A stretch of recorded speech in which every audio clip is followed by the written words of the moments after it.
जय श्री राम दोस्तों, मैं सचिन राजावत।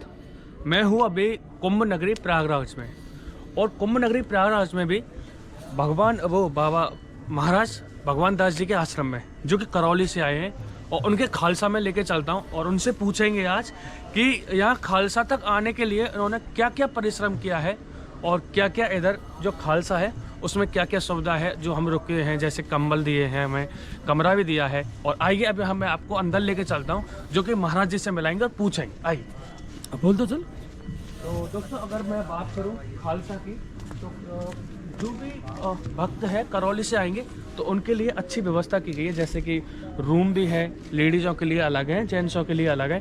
तो और उसमें सारी व्यवस्था है, लेडीज़ की अलग व्यवस्था की गई है, जेंट्स की अलग व्यवस्था की है, कंबल है और बिछाने के लिए चादरा वगैरह जो भी है, बहुत अच्छी व्यवस्था की है। इधर मंदिर है। मंदिर की बात करूँ तो मंदिर पर सुबह और शाम दोनों टाइम कम से कम नहीं तो आधे घंटे की आरती होती है।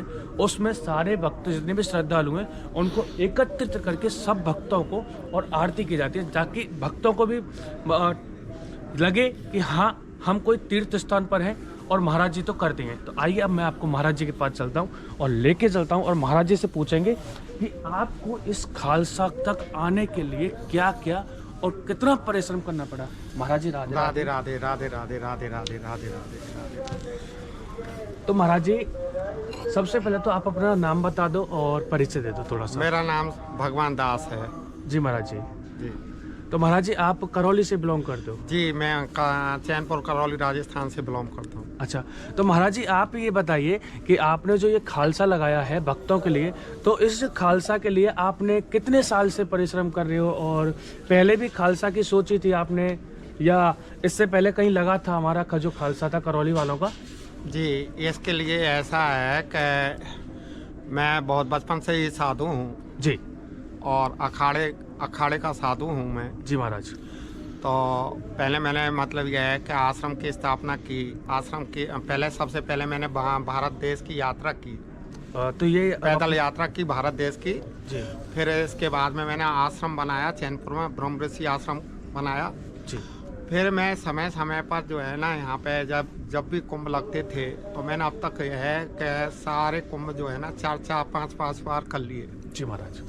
तो मैं 2015 से पहले जब आता था जी, तो जब भी कुंभ में आता था तो मेरी आंसुओं की धारा बहती थी। वो आंसुओं की धारा इसलिए बहती थी कि यहाँ मदन मोहन जी का जयकारा नहीं लगता था और कैला देवी का जयकारा नहीं लगता था। कारण कि हमारे करौली ज़िले से किसी ने भी महामंडलेश्वर बनने की मतलब सोची भी नहीं थी, कल्पना भी नहीं की थी। अब ये मेरे मतलब मदन मोहन जी के ये जयकारे लगाने के लिए मेरे अंतर मन में जो है द्वंद्व चलता रहता था। मैं सोचता था कि एक दिन ऐसा है, मुझे मदन मोहन जी का जो है ना जयकारा लगवाना है, मदन मोहन जी की जय जयकार करवानी है, कैला मैया की जय जयकार करानी है, करौली वासियों के लिए मुझे एक जगह निर्धारित करनी है। मैं लेके तो आता था, लेकिन मैं भी किसी के पराधीन रहता था। पराधीन सुख सपने उनाई कर विचार देखो मन माई। मैं किसी खालसा महंत के पराधीन रहता था, वो मुझे एक राफ्टी देता था, राफ्टी में ज़्यादा से ज़्यादा 2-4 भक्तों को रखता था। अच्छा। बाकी के भगत दुखी होते थे। तो मैंने जो है ना मन में ये ठान ली कि मुझे कुछ भी करना पड़े करौली वासियों के लिए, लेकिन मुझे है ना कुंभ में मदन मोहन जी की जय जयकार लगानी है। लेकिन मेरे सामने प्रॉब्लम ये थी कि एक तो मेरी जन्मभूमि लोकल जन्मभूमि है करौली की जी महाराज।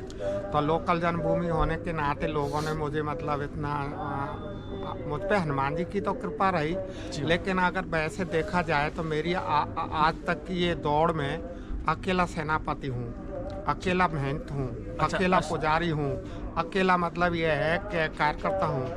यानी मुझे आगे भी कोई नहीं है, साइड में भी कोई नहीं है, साइड में भी कोई नहीं है, पीछे भी कोई नहीं है, मेरे मनोबल को बढ़ाने वाला कोई नहीं है। लेकिन मैंने मन में ये ठान लिया कि चाहे मुझे अपना मतलब कुछ भी करना पड़े, पर मुझे तो एक बार मदन मोहन जी की जय जयकार करवानी है कुंभ में। तो इसके लिए फिर मैंने यहाँ पे इस प्रक्रिया को जाना जी और महाराज। प्रक्रिया को जानने के बाद में मैंने इसके लिए फिर मतलब ये है ना धीरे धीरे और हमारे जो भगत हैं, हमारे जो ज़्यादातर भगत हैं वो बेचारे कम आय वाले भगत हैं। और तो धीरे धीरे वो लोगों ने मुझे मतलब 10-10 रुपया इकट्ठे किए। मैंने 10-10 रुपया में से 100-100 रुपया बनाए, 100-100 रुपया में से 500-500 रुपया बनाए। धीरे धीरे बैंक बैलेंस बनाया। फिर यहाँ पे रजिस्ट्रेशन की एक निर्धारित फीस होती है, वो फीस जमा कराई। फीस जमा कराने के बाद साधु संतों के द्वारा मुझे महामंडलेश्वर की पदवी दी गई जी महाराज। 2015 में जी महाराज। नासिक में। जी महाराज। फिर इसके बाद में मैंने ये जो है ना करौली वासियों के लिए जहाँ भी कुंभ लगेगा, मेरे जीवन पर्यंत तक मेरा रजिस्ट्रेशन है। मैं जीवन पर्यंत भर मतलब करौली वासियों के लिए ये सेवा देता रहूँगा। और मेरा तो मानना ये है कि मेरा तो जन्म जो है ना करौली के लिए हुआ है। मुझे तो कुछ करना है तो करौली के लिए ही करना है। मैं चाहता तो आश्रम भी कहीं दूसरी जगह बना लेता। मैं चाहता तो मतलब खालसा भी कहीं दूसरी जगह के नाम से ले लेता। लेकिन मेरा तो ध्येय है, चाहे कोई मुझे जाने नहीं या ना जाने, मेरा ध्येय है करौली वासियों के लिए। करौली वासियों अच्छा दूसरी बात यह है ना, करौली वासी मुझे प्रेम भी बहुत देते हैं। जी महाराज। चाहे मैं लोकल हूँ, लेकिन मतलब मुझे इतना प्रेम देते हैं।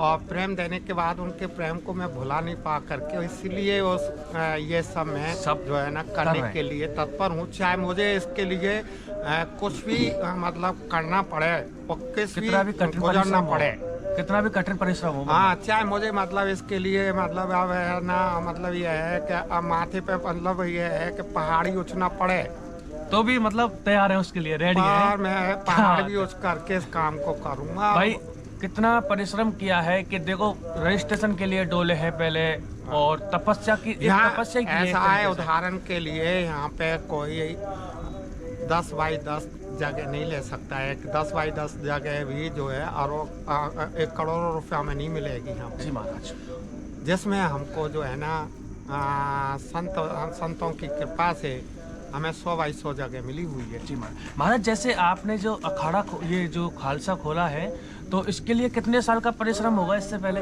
इसके साल से ये है ना परिश्रम मेरा 15 साल का था। 15 साल में जाके कलेक्शन करता या रजिस्ट्रेशन की फीस का। अच्छा अच्छा, तो मतलब ये बताइए, तो आज जैसे अपना जो ये जो खालसा है तो इसका खर्चा तो करोड़ों का होगा। हाँ, क्योंकि ये टेंट वगैरह सारी आपने व्यवस्था की है, खाने पीने की, रहने की, तो इसका तो करोड़ों खर्चा होगा।